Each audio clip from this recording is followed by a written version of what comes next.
4월 3일 금요 심야 예배를 시작하겠습니다. 함께 경건한 마음으로 예배 드리시길 바라겠습니다. 주기도문 하시겠습니다. 하늘에 계신 우리 아버지, 아버지의 이름을 거룩하게 하시며 아버지의 나라가 오게 하시며 아버지의 뜻이 하늘에서와 같이 땅에서도 이루어지게 하소서. 오늘 우리에게 일용할 양식을 주시고 우리가 우리에게 잘못한 사람을 용서하여 준 것 같이 우리 죄를 용서하여 주시고 우리를 시험에 빠지지 않게 하시고 악에서 구하소서. 나라와 권능과 영광이 영원히 아버지의 것입니다. 아멘. 함께 찬송가 280장 찬양하시겠습니다.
오늘 우리에게 주신 하나님의 말씀은 구약성경 미가서 6장 6절에서 8절까지의 말씀입니다. 내가 무엇을 가지고 여호와 앞에 나아가며 높으신 하나님께 경배할까? 내가 번제물로 1년 된 송아지를 가지고 그 앞에 나아갈까? 여호와께서 천천의 순양이나 만만의 강물 같은 기름을 기뻐하실까? 내 허물을 위하여 내 맏아들을 내 영혼의 죄로 말미암아 내 몸의 열매를 드릴까? 사람아, 주께서 선한 것이 무엇임을 내게 보이셨나니 여호와께서 내게 구하시는 것은 오직 정의를 행하며 인자를 사랑하며 겸손하게 내 하나님과 함께 행하는 것이 아니냐. 아멘. 오늘 말씀 본문은 미가서의 말씀입니다. 미가서. 우리가 평소에 소선지서의 말씀은 잘 안 보게 되는 것 같아요. 사실 소선지서의 말씀은 자주 읽지 않게 되는 것 같은데요. 구약성경을 보면은 마지막에 12개의 소선지서가 나오게 됩니다. 각각의 분량은 다른 책에 비해서 상대적으로 좀 짧은 편인데요. 그러나 그 말씀들이 우리에게 주는 울림과 깊이는 대단합니다. 참 무게감이 있는 말씀들이죠. 묵직하다고 말할 수 있습니다. TV를 보면 이런 코너가 나오죠. 이런 분들에게 권합니다. 주로 어떤 의학 프로그램이라든지 그런 부분에서 이런 분들에게 권합니다 라는 코너가 반드시 나오게 되는데요, 저는 이 소선지서를 이런 분들에게 권장하고 싶습니다. 어떤 신앙의 매너리즘에 빠진 분들, 그런 분들께 권면해 드리고 싶습니다. 그리고 신앙생활을 한 지는 조금 됐는데 신앙이 더 이상 자라나지 않는 것 같다, 어떤 정체기에 빠진 것 같다 라고 생각이 되시는 분들, 이런 분들께 권면해 드립니다. 그리고 무엇보다 일상생활과 교회생활이 좀 분리가 되어 있는 분들, 일상의 모습과 교회의 모습이 좀 다른 분들, 그런 분들께 권면해 드립니다. 사실 저희가 이 일상생활과 교회의 모습이 다른 부분은 피할 수가 없습니다. 저 또한 마찬가지고요. 어느 정도는 우리가 다 그런 모습을 동일하게 가지고 있을 겁니다. 그럼에도 불구하고 우리가 항상 생각해야 하는 것은 우리가 교회에서의 모습과 일상에서의 모습이 항상 하나님 앞에서 동일하게끔 노력해야 한다는 것입니다. 이것이 종교개혁자들이 예전에 아주 강조해서 말했던 성화의 삶입니다. 성화라는 것은 다른 게 아닙니다. 거룩하게 되어가는 것입니다. 비록 완벽하지 않더라도 하루하루 우리 하나님, 여호와 하나님 앞에서 거룩해지는 것입니다. 우리가 여호와 하나님 앞에서 십자가로 인해서 의롭다함을 받았지만은 우리의 모습이 너무나 죄된 것들이 많기 때문에 이 거룩함을 향하여 나아가는 모습은 항상 필요한 것입니다.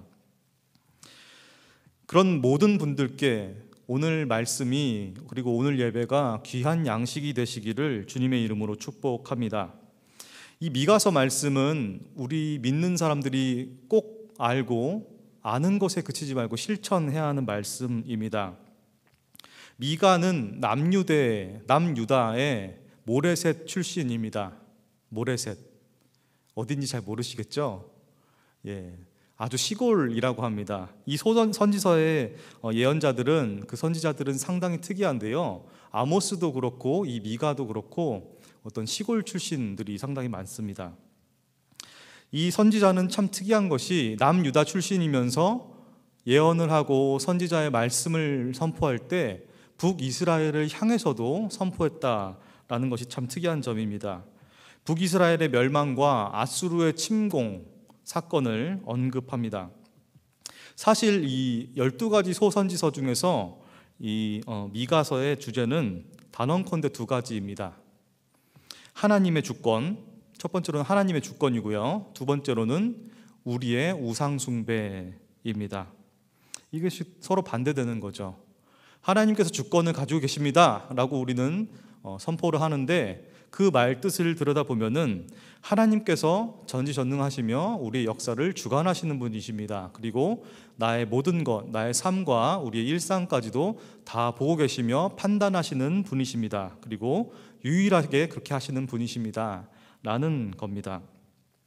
반면에 우리는 말로는 참 하기 쉽고 하나님께서 지금도 나를 지켜본다고 고백은 하지만은, 지켜보신다고 고백은 하지만은 우리의 그 우상숭배의 마음은 항상 싹이 트게 됩니다.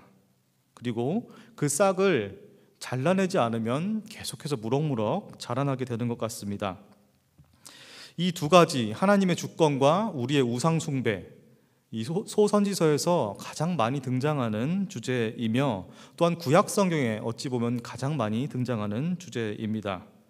더 확장해서 말을 하자면은 신약 성경까지도 이런 부분을 많이 다루고 있습니다. 오직 예수 그리스도가 그리스도이십니다, 참된 메시아이십니다 라고 선포하는 것이 바로 성경이며 또한 신약 성경의 메시지인데요, 그런 의미에서 우리가 참된 그리스도를 예수님으로 고백을 하지만 우리가 입으로만 고백을 하고 실제의 삶은 그렇지 못할 때가 많다는 것입니다. 항상 우리가 한눈을 판다는 것, 한눈을 팔아서 문제가 되는 겁니다. 이 하나님의 주권과 우리의 우상숭배에서 우상숭배라는 것이 참 흥미롭습니다. 어떤 게 우상숭배일까요? 사실 이 소선지서도 그렇고 구약 성경의 그 배경을 면면히 들여다보면은 참 흥미로운 부분이 있습니다. 아주 신랄한 비판과 심판의 메시지를 선지자들이 전하게 되는데, 그 선지자들이 전하는 대상이 이스라엘 백성들, 비록 남북으로 쪼개졌지만은 이스라엘 백성들이라고 볼 수가 있습니다. 그런데 그 이스라엘 백성들이 과연 하나님을 몰랐을까요? 하나님 모르지 않았습니다.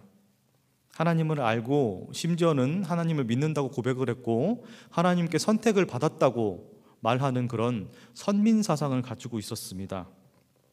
하나님을 아는 자들에게 선포하는 메시지가 바로 이 선지서라는 겁니다. 그렇다면 왜일까요? 아까 제가 하나님의 주권과 우상 숭배에 대해서 말을 했는데요. 우상 숭배를 원래 우리 생각에는 믿지 않는 자들이 우상 숭배를 한다고 생각을 하잖아요. 그런데 이 선지서의 말씀을 보면 믿는 사람들에게 우상 숭배에 대해서 선포를 했다는 것입니다. 너희들 그렇게 하면 안 돼. 하나님만이 유일한 여호와 하나님이셔. 참 하나님이셔. 그러니까 우리 하나님을 믿어야 돼. 돌아오라고 라고 선포하는 것, 그게 바로 선지서의 가장 큰 주제라는 겁니다. 믿는 자들에게 대한 선포라는 거죠. 특별히 이 미가서는 우상 숭배가 가장 극심했던 시기에 선포됐던 말씀입니다. 남유다에서 우상 숭배가 가장 극심했던 시절은 단언컨대 아하스 왕의 시대였을 겁니다. 이 아하스 왕의 시대를 배경으로 하고 있는데요. 아하스 왕 때는 몰록이라는 우상이 있었습니다. 그리고 그 이방신 우상에게 아이들을 제물로 바쳤어요. 아이들의 피를 내서 그 피값으로 자기들이 유익을 취하려고 했습니다. 끔찍한 일이었죠. 아이들의 생명을 바쳐서 그들이 배불리 먹으려고 했던 것입니다. 그들이 우상 제의를 했던 이유는 간단해요. 정말로 풍요롭게 살기 위해서입니다.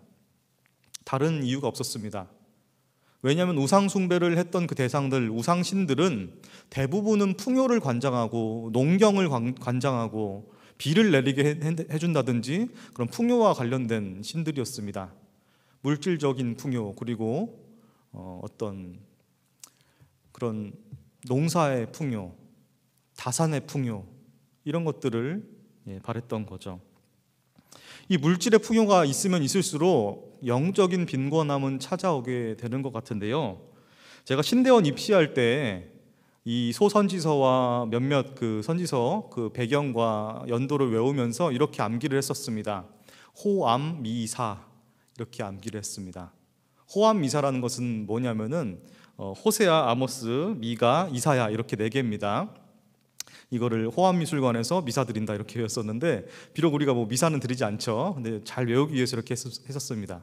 그런데 이 4가지 선지서, 뭐 이사야는 분량이 좀 많지만은 이 4가지 선지서가 같은 배경의 말씀들입니다. 북이스라엘로 치면은 여로보암 2세에서부터 베가 왕 정도까지이고요. 그리고 남유다로 보면은 요담 왕부터 히스기야 왕 정도의 시대입니다. 이 북이스라엘의 베가 왕 다음에 북이스라엘의 마지막 왕인 호세아 왕이 나오게 되는데요. 그러니까 한마디로 이 호암미사는 멸망하기 직전, 북이스라엘이 멸망하기 직전에 선포됐던 말씀들입니다. 그리고 남유다는 다행히도 조금 더 유예가 돼서 아주 조금의 시간이 더 남아있던 그런 시점이죠. 그런데 국운이 조금씩 쇠해서 이제는 우상숭배의 그 임계점에 다다라서 돌이키기 힘든 지경에 빠지는 그런 시점이었습니다. 유일하게 히스기야가 하나님 앞에서 올바르게 행했다라고 성경이 기록을 하고 있는데, 어찌됐건 북이스라엘은 멸망하기 직전이고 남유다는 아주 조금 그 앞이었습니다. 조금 뒤에 멸망하는 그런 시점에 선포되는 말씀이 어땠을까요? 사실 이스라엘은 대대로 중개무역을 해서 돈을 벌었는데요. 중개무역이라고 하는 것은 당시에 거대한 제국들이 주변에 아주 많았습니다. 이스라엘 주변에. 대표적으로 밑에 쪽, 남쪽 지방에 내려가면 이집트, 애굽이 있었고요. 그리고 북쪽 지방에는 아수르, 아시리아가 있었습니다. 이 두 나라가 왕래를 하거나 이 두 나라를 사이에 두고 상인들이 오갈 때 당연히 이스라엘을 거칠 수밖에 없었습니다. 제가 지난주 금요일 새벽 기도 때 그 시온 왕에 대해서 말씀을 전했는데요. 그때 시온 왕에게 왕의 큰 길로 내가 지나가겠다, 걸어가겠다 이렇게 얘기를 하잖아요. 그때 대가를 지불하겠습니다 라고 얘기했다고 했는데, 그런 것처럼 이스라엘이 아주 지정학적으로 중간에 딱 위치해 있기 때문에 오가는 사람들에게 그 중개료를 받고 중개무역을 하면서 돈을 벌었다라는 겁니다. 그런데 이 호암미사가, 특히 호세아가 작성됐을 때 당시 북이스라엘 왕이 여로보암 2세였습니다. 나라가 굉장히 부강해졌습니다. 영토가 더 넓어졌고, 당연히 영토가 넓어짐에 따라 중개 수수료의 양도 아주 많아졌습니다. 굉장히 풍요로워졌다는 거죠. 그런데 이 소선지서의 메시지를 들여다보면 이사야도 마찬가지고, 여러분들께서 성경을 보시면 마찬가지로 느끼실 텐데, 항상 그 부익부 빈익빈에 대해서 얘기를 합니다. 너희가 지금 너희만 배부른데 다른 사람들은 돌보지 않는구나. 나는 그래서 너희의 제사를 받지 않을 거야 라고 말하고 있는 것이 선지서의 주요 메시지입니다. 물질적으로는 너무나 풍요로운데 가난한 사람들이 죽어가는 것, 굶어가는 것은 돌보지 않았다는 겁니다. 이게 참 신기한 일입니다. 우상숭배가 극심해지면은 극심해질수록 나타나는 현상들이 바로 부익부 빈익빈 현상입니다. 왜 그럴까요? 아까 말씀드린 바와 같이 우상숭배는 믿지 않는 사람들보다도 믿는 사람들도 우상숭배를 합니다. 그 우상숭배의 결과물로 나타나는 것들이 사회 전반적인 분위기로 부익부 빈익빈 현상으로 나타나게 된다는 겁니다. 보다 본질적으로 들여다보면은 이 부익부 빈익빈 현상은 생명경시 현상입니다. 생명을 아주 하찮게 보는 것입니다. 혹은 생명보다 더 귀한 것, 그게 있다라고 여기는 것입니다. 남들이 죽든 말든 나만 배부르면 된다. 남들이 죽든 말든 나만 잘 살면 된다 라는 것이 바로 우상숭배의 열매였습니다. 여러분, 요즘 코로나19 사태로 인해서 아주 나라가 흉흉한데요, 우리가 매일매일 뉴스로 보게 됩니다. 매일매일 뉴스에서 사망자들이 나오죠. 여러분, 혹시 우리가 그 사망자들을 그저 숫자로만 바라보지 않았습니까? 그 사망자들 또한 누군가의 형이고 누군가의 언니, 누나이고 부모님이고 친구이며 동료입니다. 그런데 우리는 그분들이 돌아가시는 것을 아무 신경을 쓰지 않는 것 같습니다. 그저 TV에 뉴스에 나오는 숫자로만 여기진 않았습니까? 그런데 오늘 말씀을 통해서 우리가 살펴볼 수 있는 것은 우상숭배가 극심해졌을 때 부익부 빈익빈 현상이 나타남과 동시에 생명경시 현상이 나타난다는 것, 이것 참 우리가 곱씹어 봐야 하는 부분입니다. 너가 죽든지 말든지 나는 상관이 없다 라고 말한다면은 과연 그런 사람이 그리스도인이라고 자신 있게 말할 수 있을까요? 항상 우리 마음속에는 하나님 말고 다른 것에 한눈을 파는, 시선을 돌리는 그런 마음들이 있습니다. 그것이 바로 우리의 원죄이겠죠. 그런데 그 원죄와 함께 결과물로 나타나는 부익부 빈익빈 현상, 그리고 하나님께서 직접 주시는 그 생명을 경시 여기는, 가볍게 여기는 그 현상, 이미 우리나라에 너무나 팽배하게 퍼져 있는 것이 아닌가, 이런 생각이 듭니다. 그리고 너무나 걱정스럽고 우려스럽습니다. 하나님을 믿는 한 사람으로서 저 또한 하나님 앞에서 참 부끄럽고 참 부족하지만 가슴을 치면서 기도할 수밖에 없습니다. 이 나라가 어떻게 되려고, 이 세계가 지금 어떻게 되려고 이렇게 될까, 참 기도하게 될 수밖에 없습니다. 오늘 본문이 기록된 미가서 당시에도 상당히 풍족했습니다. 경제적으로는 풍족했어요. 잘 사는 사람들은 더욱 잘 살게 됐습니다.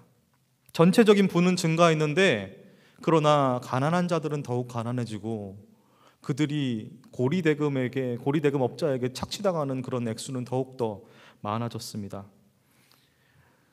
지상의 세계에서 잘 먹고 잘 사는 사람들은 넘쳐나는데 그 이면에 어두운 부분, 피를 흘리는 사람들, 억울한 사람들의 신음소리가 들어갔습니다. 그 신음소리를 하나님께서 듣지 않으셨을까요?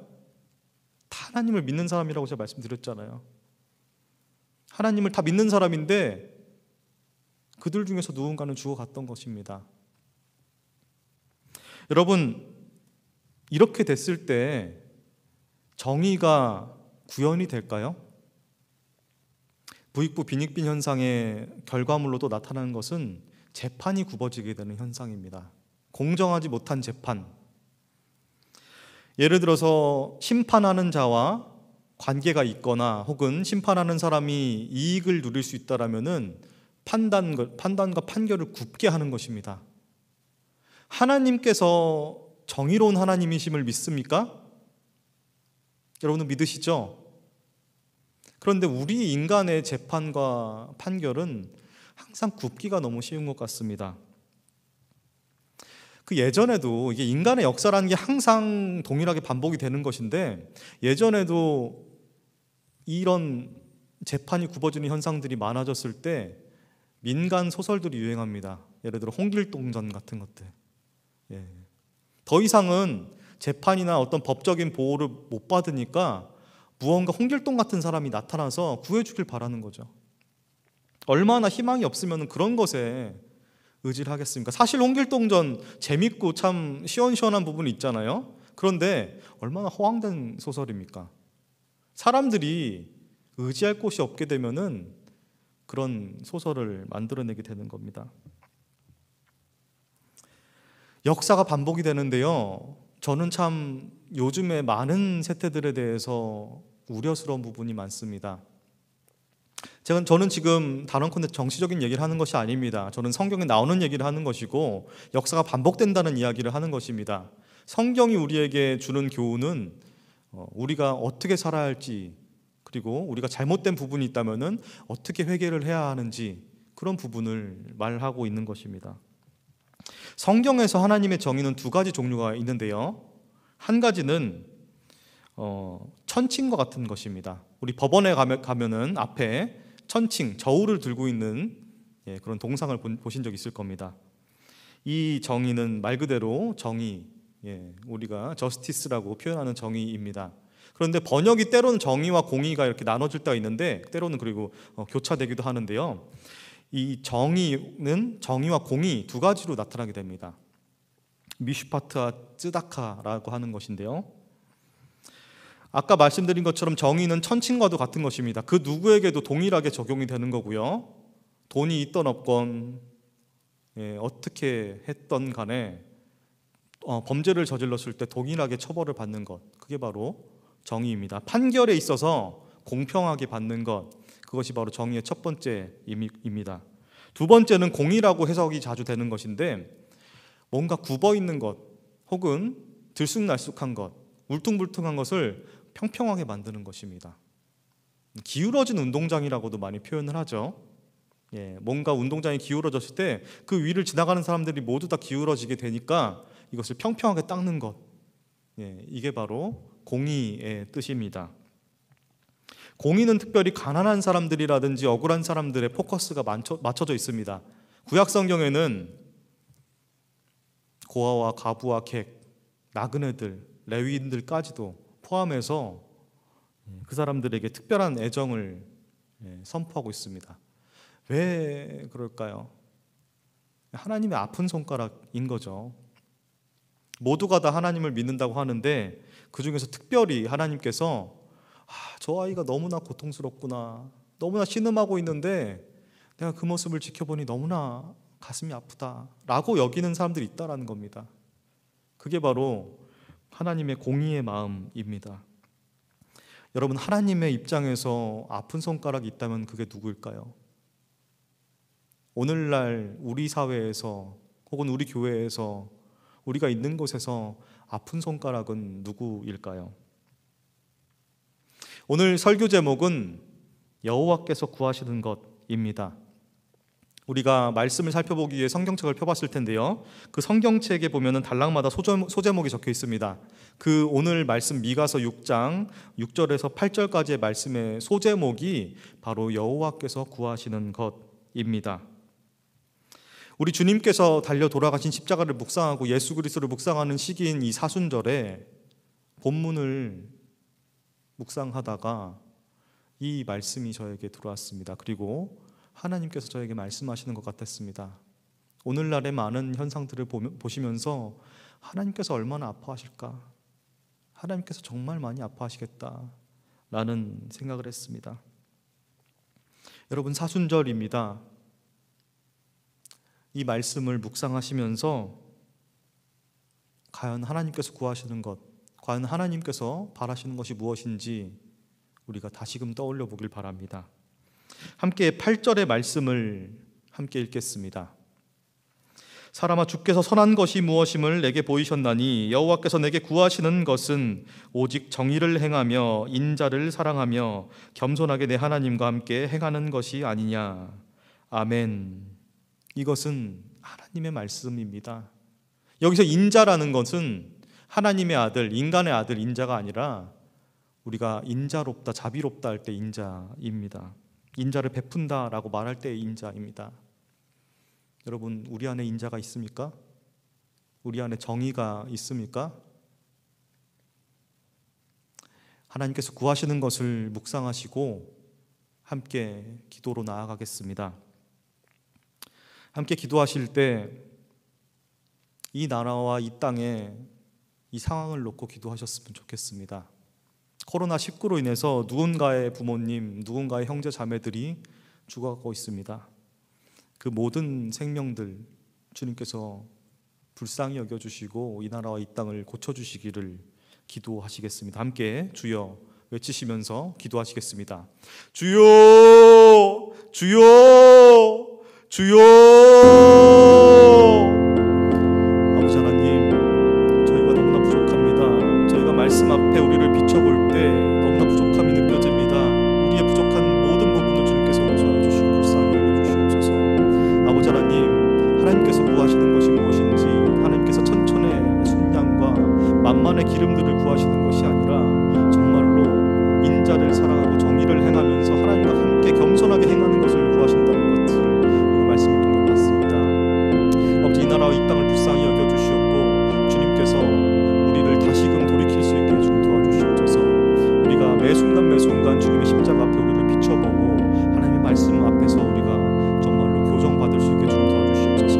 그리스도의 복음의 빛에 우리를 비출 수 있게 도와주시옵고 우리를 사로잡는 모든 우상들로부터 우리가 자유로워질 수 있도록 주님 도와주시옵소서. 매 순간 한눈 팔고 매 순간 주님께 시선을 돌리는 우리를 용서하여 주시옵고 주님 불쌍히 여겨 주시옵소서. 우리 모든 건동의 식구들, 모든 권속들이 주님 앞에서 다시금 새로워지고 이 사순절 기간 동안 영상으로 예배를 드린지언정 도리어 주님께 더욱더 나아가고 주님을 사모하는 마음이 깊어질 수 있도록 주님 도와주시옵소서. 하나님께서 매 순간 우리와 함께하여 주십니다. 아버지 하나님, 함께하여 주실 때마다 우리가 거듭날 수 있게 주님 도와주시옵고 하나님을 더욱더 사랑하는 만큼 더욱더 이웃을 사랑할 수 있게 주님 도와주시옵소서. 우리 안에 사랑이 너무나 부족합니다. 우리 안에 자비가 부족하고 인자가 부족합니다. 우리 안에 정의의 마음이 없습니다. 아버지 하나님, 우리 안에 정의가 정말로 굽어지는 경우가 너무나 많습니다. 우리 안에 우상을 숭배하는 마음들이 있고 우리 안에 생명을 경시하는 그런 마음들이 있습니다. 우리를 불쌍히 여겨주시옵고 주님 고쳐주시옵소서. 이 땅을 고쳐주시옵소서. 코로나19로 인해서 경제적인 어려움에 닥친 사람들이 있습니다. 경제적인 어려움과 여러 가지 어려움들에 정말 빠져있는 사람들이 있습니다. 슬픔에 잠겨있는 자들을 위로하여 주시옵고 아버지, 비통에 잠겨있는 자들을 주님 위로하여 주시옵소서. 또한 우리가 함께 위로할 수 있게 도와주시옵고 즐거워하는 자들과 함께 즐거워하며 우는 자들과 함께 울어줄 수 있도록 주님 우리 안에 긍휼의 마음을 허락하여 주시옵소서. 우리의 모든 모습을 주님 앞에 비춰봅니다. 주님, 여호와가 구하시는 것을, 여호와 하나님께서 구하시는 것을 우리가 따라갈 수 있게 도와주시옵소서. 아버지 하나님, 참으로 우리의 모습이 부족한데 주님께서 항상 매 순간 우리를 사랑하여 주십니다. 그 사랑이 오늘도 감복하여서 은혜로 나아갑니다. 우리의 부족한 모든 것을 주님께서 아시오니 불쌍히 여겨주시옵고 말씀을 통하여서 계속해서 말씀하여 주시옵소서. 우리가 말씀에 비추어서 우리를 교정할 수 있게 도와주시고, 말씀에 비추어서 여호와께서 구하시는 것이 무엇인지, 하나님께서 구하시는 것이 무엇인지 깨달아 알을 수 있게 도와주시옵소서. 그리고 알면서 그치는 것이 아니라 행동으로 실천하며 사랑할 수 있게 주님 도와주시옵소서. 하나님께서 구하시는 것이 정의를 행하며 정말로 인자를 사랑하며 하나님과 함께 겸손하게 행하는 것이라는 것을 우리가 깨달아 알 수 있게 도와주시옵고, 이 사순절 기간 동안 주님을 더욱더 따라갈 수 있게, 묵상할 수 있게 도와주시옵소서. 모든 것을 주님께 맡깁니다. 코로나19로 인해서 고통받고 있는 모든 자들과 함께 해 주시옵고, 특별한 은총과 위로를 허락하여 주시옵소서. 예수 그리스도의 이름으로 간절히 기도드리옵나이다. 아멘.